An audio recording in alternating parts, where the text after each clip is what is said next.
Hey guys, Fletch Football Observer here, bringing you another Fletch Talks video, and this video is going to be centering around the confirmation that both Watford and Bournemouth have been relegated from the Premier League to the Championship. Yes, the final game of the very long Premier League season was played out today, and after the final game it has been confirmed that Watford Football Club and Bournemouth have both been relegated down to the Championship. The final day was drawn out long as all of Watford, Bournemouth and Aston Villa took their relegation scrap down to the final day. But in the end, when the dust had settled, both Watford and Bournemouth had been relegated to the Championship. So where did it all go wrong? Well, first we're going to look at Watford. And when you look at Watford's season as a whole, you can see it was a bit of a car crash for large parts of their campaign.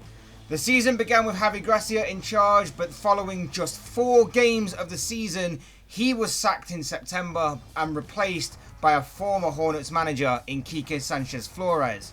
However, Sanchez Flores himself only lasted until December, as he couldn't quite turn around the fortunes of the club as they were still rock bottom by December. But then a glimmer of hope came in the form of Nigel Pearson. He took over and gave Watford supporters enough of an initial display to suggest that he can be the man to save them from this relegation scrap that they'd gotten themselves into.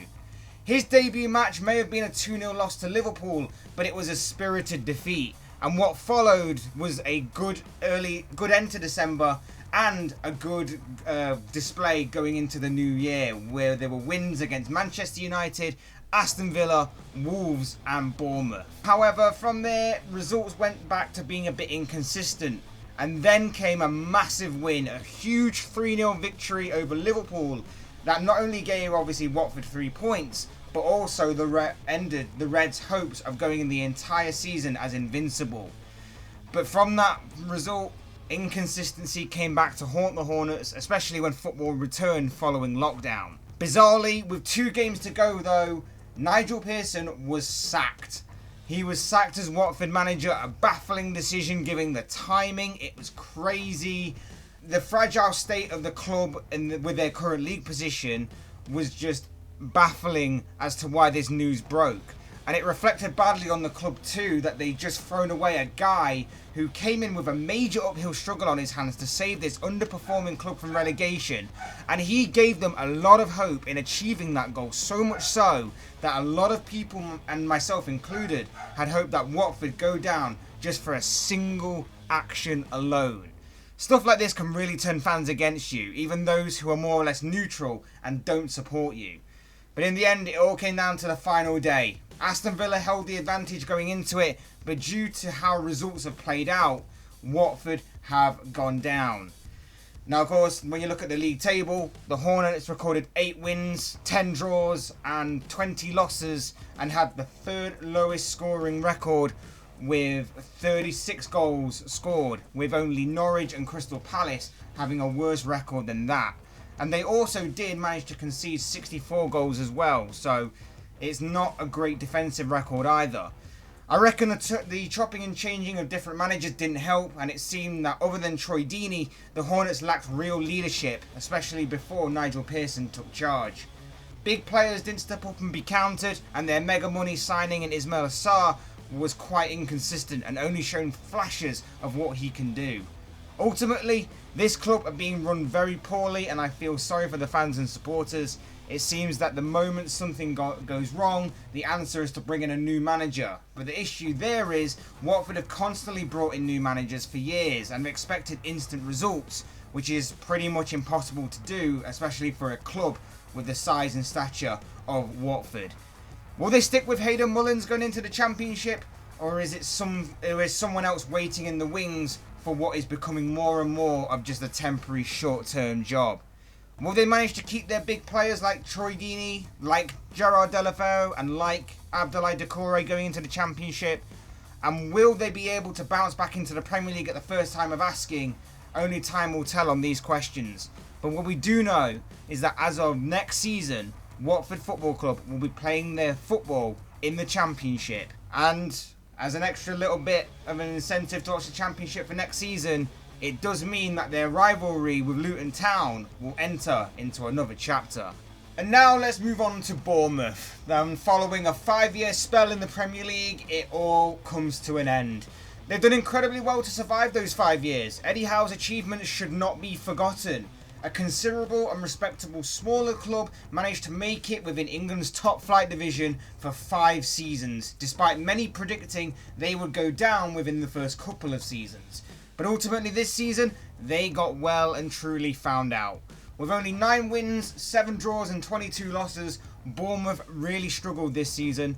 They recorded the 3rd worst defensive record this season, conceding 65 goals and had only scored 40 goals in total. Highlights for the season though did include 1-0 victories over both Manchester United and Chelsea in the early stages of the campaign, and most recently an emphatic 4-1 victory over 10-man Leicester that gave them a glimmer of hope of Premier League survival. It was early on in the season that Eddie Howe was being talked about as to moving on from Bournemouth and taking a much more higher profile job elsewhere. But then it seemed that his stubborn tactics were one of just several reasons as to why Bournemouth were relegated this time around. He seemed unwilling to change up his style of play from his playing out from the back style against teams that were willing to press higher up the pitch. And more teams were picking up on that and using that to their advantage. But that wasn't the only thing. Underwhelming performances from big name players didn't help the manager either. Constant transfer speculation surrounding Ryan Fraser didn't help the Cherries' cause, as his head seemed to be elsewhere from large parts of this season. Other key performances from the likes of Callum Wilson and Josh King didn't save him either. They could only manage 13 goals between them in what was a stop-start season for both strikers. David Brooks missed out on the majority of the campaign for injury, whilst big money signing like Dominic Solanke, who somehow cost them 19 million, proved to be a flop for this campaign. And to be honest, I think that the recruitment has been an issue for some time at Bournemouth. Liverpool have benefited most from it. From 4 years ago they managed to receive 50 million for Jordan Ibe, and of course, as I just mentioned, last year they received 90 million for Dominic Solanke. Big price tags for 2 big players who haven't lived up to the hype. There's also been the £30 million price tag on Lloyd Kelly and the £16 million price tag on Onat Dajuma.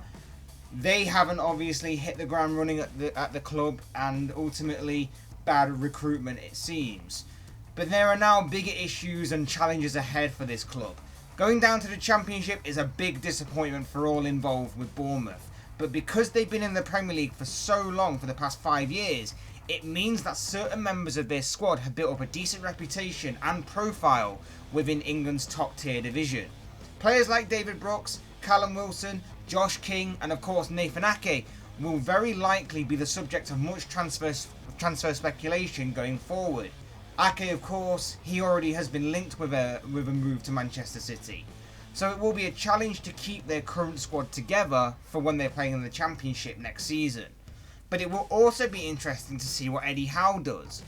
He got found out this season, but this will be a learning experience for the young manager.